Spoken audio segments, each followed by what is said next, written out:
Hey there everyone, welcome back to my channel, or welcome if you're new here. Today's video is a little different, a little more casual. I had planned to create a full-on watercolor tutorial, but like many creative projects, things took a different turn.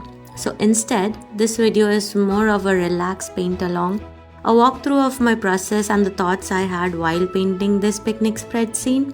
If you are here to paint, sketch or just hang out, I hope you enjoy what I have to share.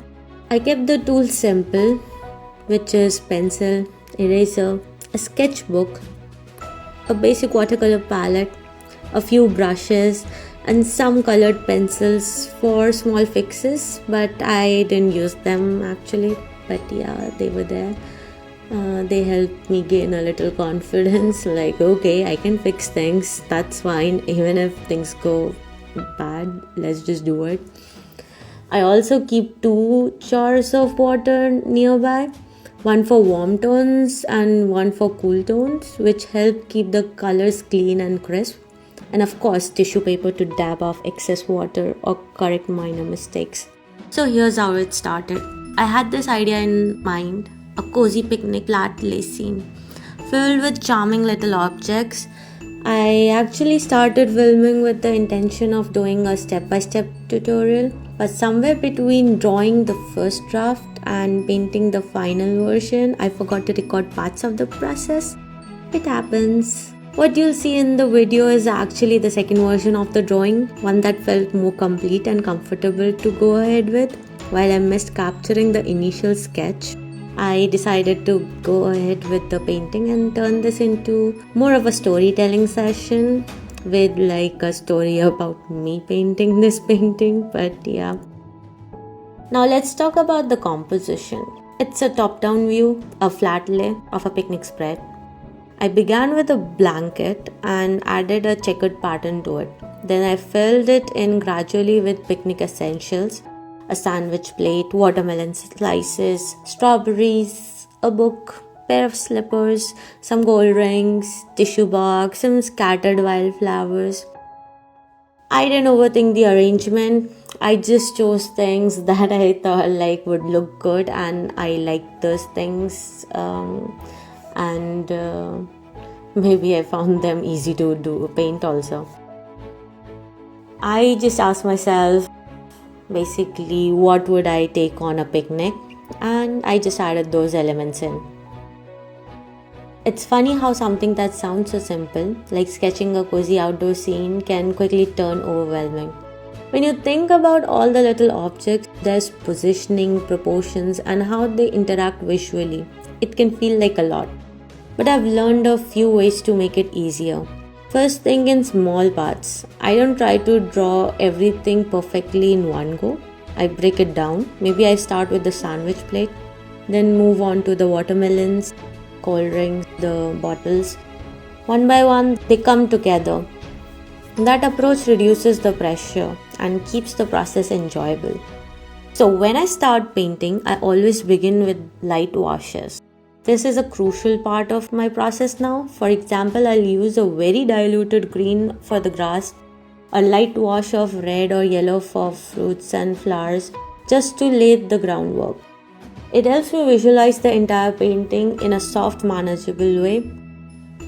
Watercolor is transparent, and that's the magic of watercolor. You can always deepen a color later, but once something is too dark, it's hard to undo, so like always start light. One of the things I enjoy most about this process is exploring color harmony. It's like building a conversation between all elements. The blanket might be soft pinks and warm reds, the grass will be a pale green, the fruit vibrant but balanced. I've realized that how I layered these tones, especially warm and cool colors, adds depth and cohesion to the entire piece. Our brains associate cool colors with distance and shadow, and warm tones with closeness and sunlight. Even subtle differences can make a painting feel more three-dimensional. And it can always be the other way. Like you can use cool tones for nearer objects and warm tones for farther. Like it will be like opposites basically. So taking shadows for example, early on I used to reach for black paint out of habit. Now I rarely use black at all. Instead I create shadows using purples, blues, greys, or even dark magenta. It gives the artwork a softness and realism of shadows, like not exact realistic, but yeah, the harsh shadows simply can't achieve such kind of things.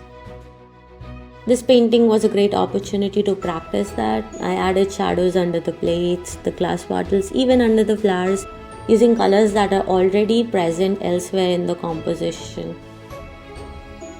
Painting glass or transparent objects is another fun challenge. It always fascinates me how our brains interpret transparency, even with just a few light touches.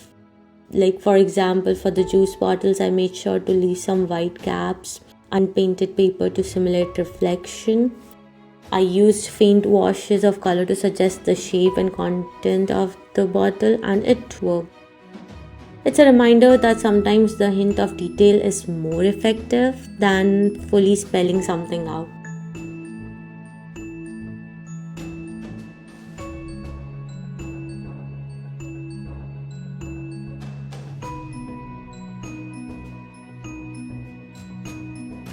Now, let's talk about the overall strategy when painting detailed compositions.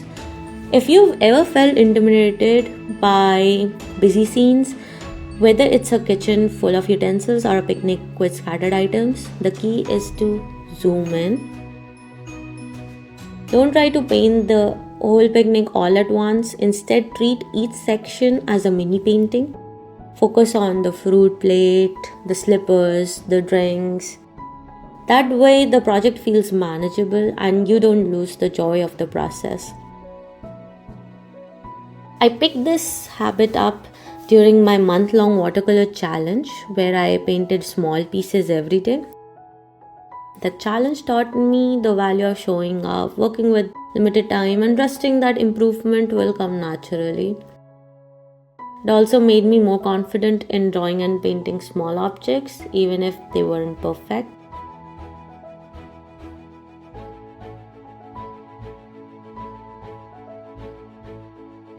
One of my favorite takeaways from this picnic painting is just how flexible watercolor can be.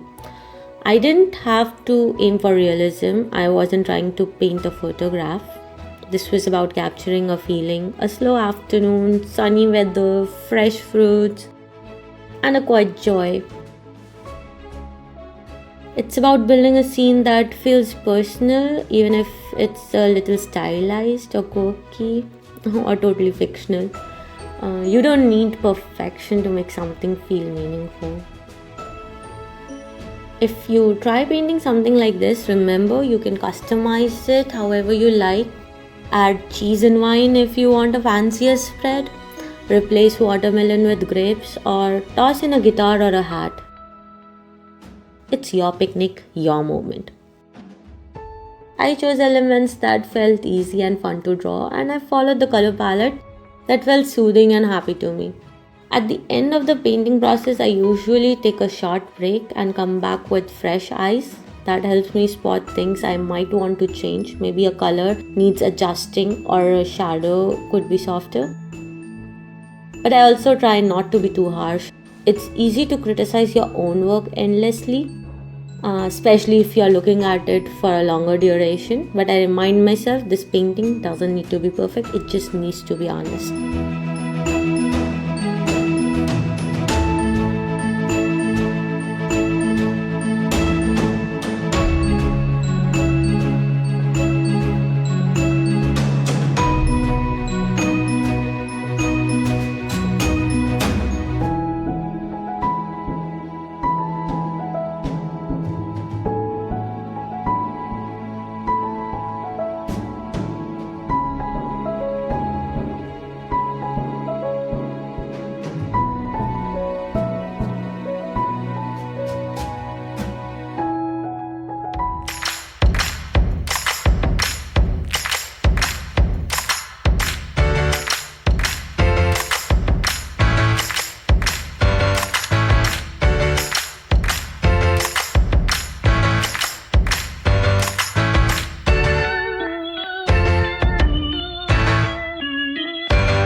that's it for today's piece. A calm, cheerful picnic painted with loose strokes and happy colors.